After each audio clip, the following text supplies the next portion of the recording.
Підготовче засідання у сфабрикованій справі проти Нарімана Джеляла та братів Ахтемових призначили на 18 лютого. Судилище щодо так званої диверсії на газопроводі у Перевальному під Сімферополем відбудеться в окупаційному Верховному суді Криму. Про це повідомив адвокат Микола Полозов. Водночас у листі з неволі Наріман Джелял заявив, що його не спонукали до будь-яких зізнань. У тексті, опублікованому його дружиною Лівізою, Наріман Джелял наголошує, що від нього не вимагали обмовити себе, на відміну від Азіза та Асана Ахтемових, з яких окупанти вибивали свідчення. Бранець переконаний, що така байдужість окупантів зумовлена тим, що результат справи їм уже відомий. Следователю ничего не нужно было от меня. Несомненно, он имел уже официальную картину следствия и его результат. Он уже знал, в чем признались Асан и Азиз, скорее всего, будучи автором или соавтором этих признаний. Уже сочинил, что должны сказать засекреченные свидетели.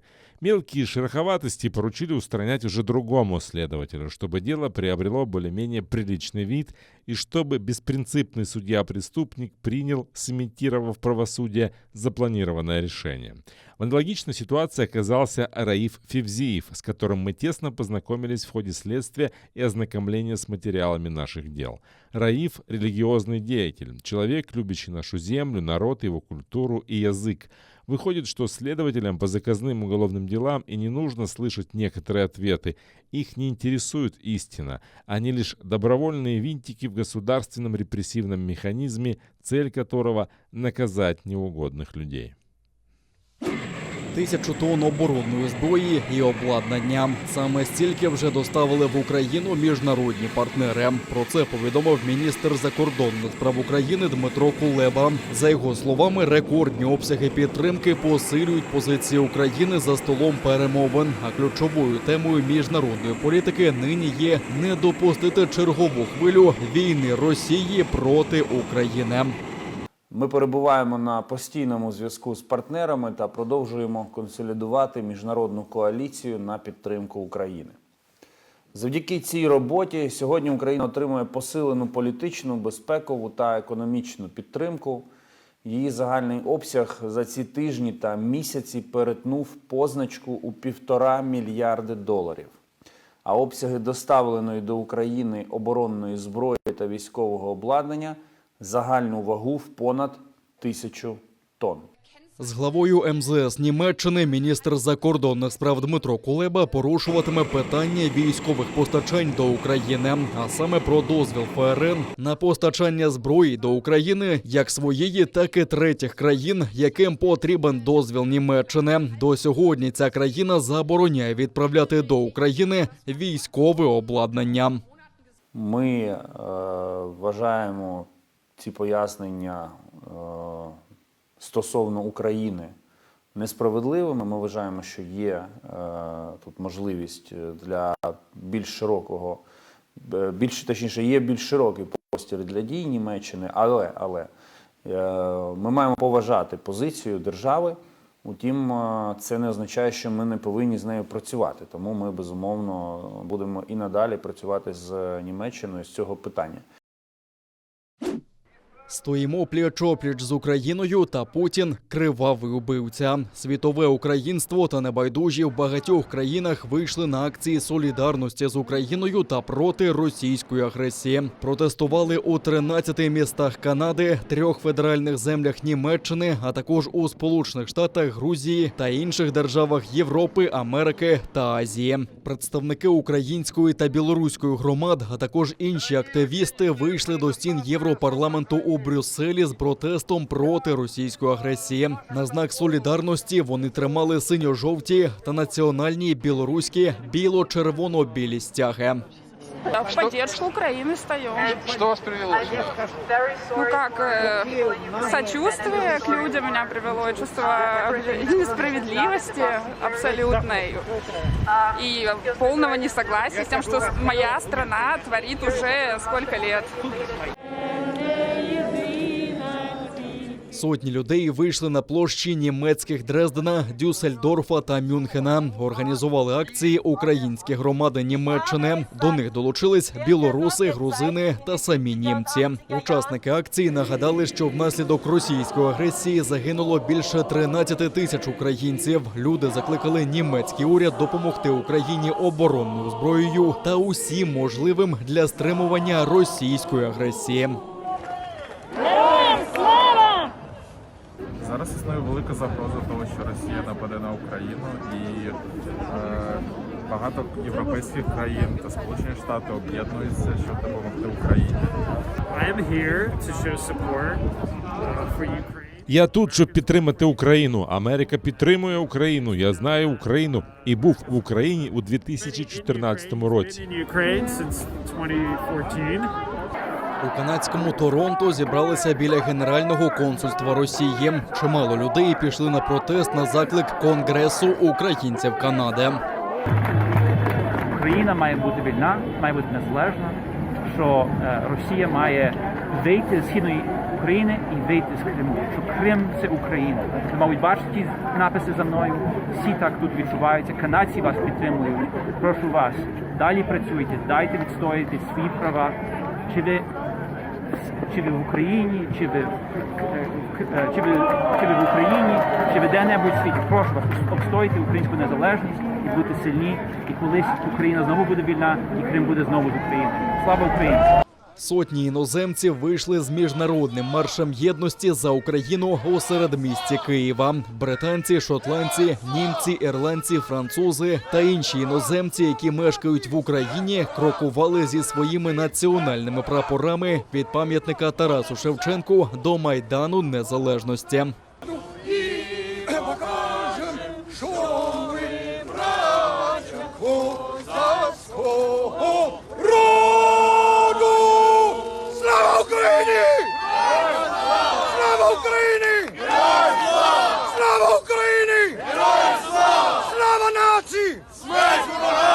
Міністр закордонних справ Дмитро Кулеба подякував усім, хто виходить на вулиці, щоб підтримати Україну на тлі російської загрози, що зростає. Міністр зазначив, що така активність та небайдужість українців та іноземців не лише мотивує іноземні уряди виступати на підтримку нашої держави, а також надихає нас тут, в Україні. Ми бачимо вас із жовто-синіми прапорами в усіх куточках світу.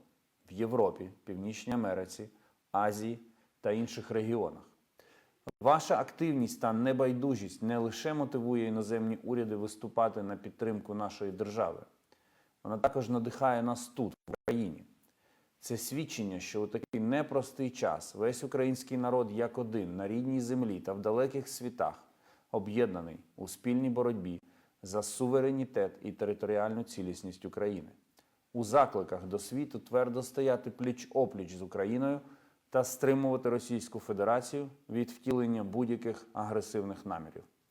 Я переконаний, що наша єдність, сила та спокій здатні подолати будь-який тиск та погрози держави-агресора. Ворог зосередив вогневу активність на підступах до окупованого нині Донецька. За повідомленням штабу Об'єднаних сил, російські окупанти били з автоматичних станкових та протитанкових гранатометів по оборонцях Пісків та Водяного. Це всього у парі кілометрів від Донецького литовища. В лавах українського війська втрат немає. Українські захисники відкривали вогонь у відповідь, не застосовуючи заборонене мінськими домовленостями озброєння, та змусили противника припинити обстріли. Станом на 11 годину поточної доби з боку російсько-окупаційних військ зафіксовано одне порушення режиму припинення вогню.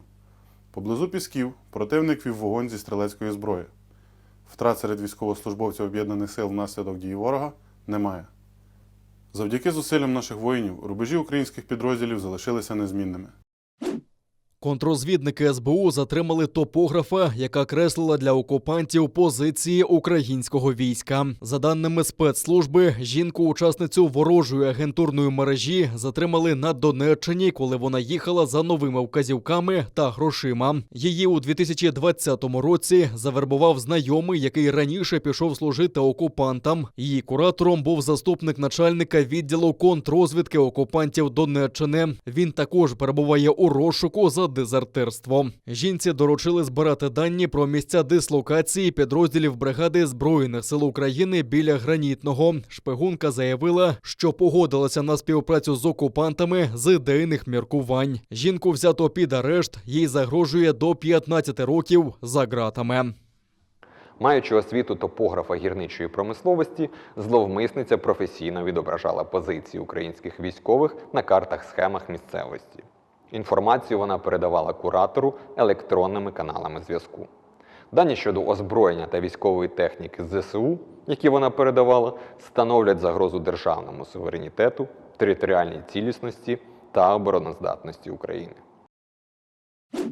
Двом кримським екс-міліціонерам, які присягнули окупантам, повідомлено про підозру у державній зраді. Про це повідомили у прокуратурі Криму. Йдеться про колишніх заступників начальника Сімферопольського міського управління МВС. У прокуратурі автономії імена зрадників не називають. Утім, за даними Центру журналістських розслідувань, йдеться про Ігоря Момотенка та Дмитра Коржова. У прокуратурі зазначають, що у 2014 році підозрювані перейшли на бік загарбника та обійняли посади заступника начальника окупаційної кримської поліції та заступника начальника окупаційної поліції громадського порядку Ялти.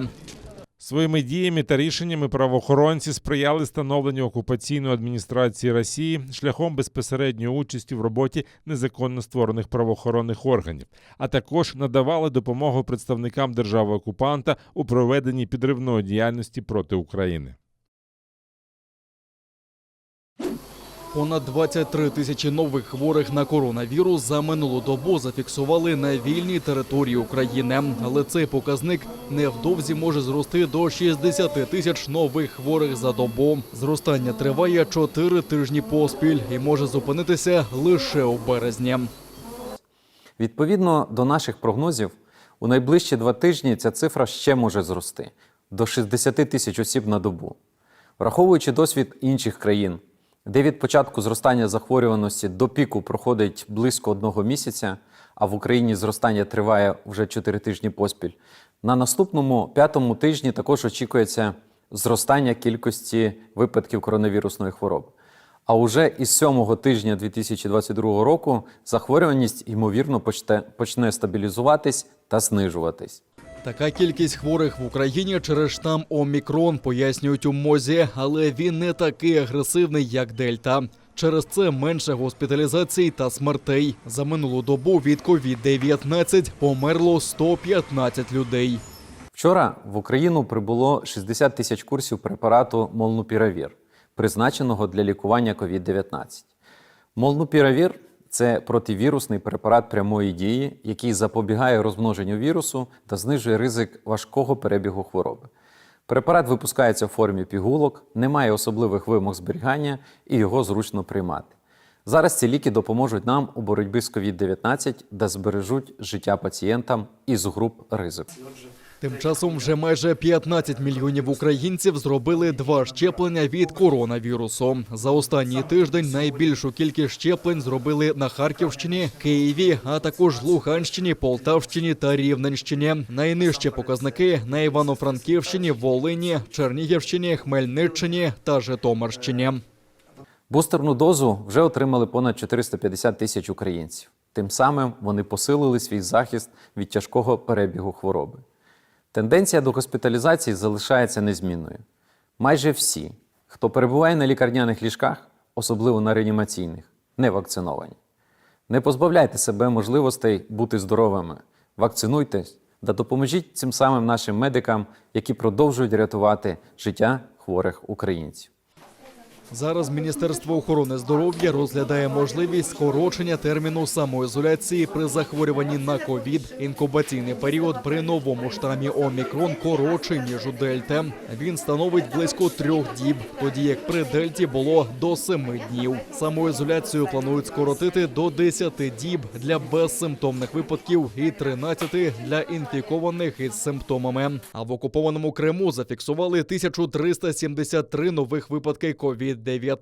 І це за сумнівними підрахунками окупаційної влади півострова. 9 людей пішли з життя через коронавірусні ускладнення.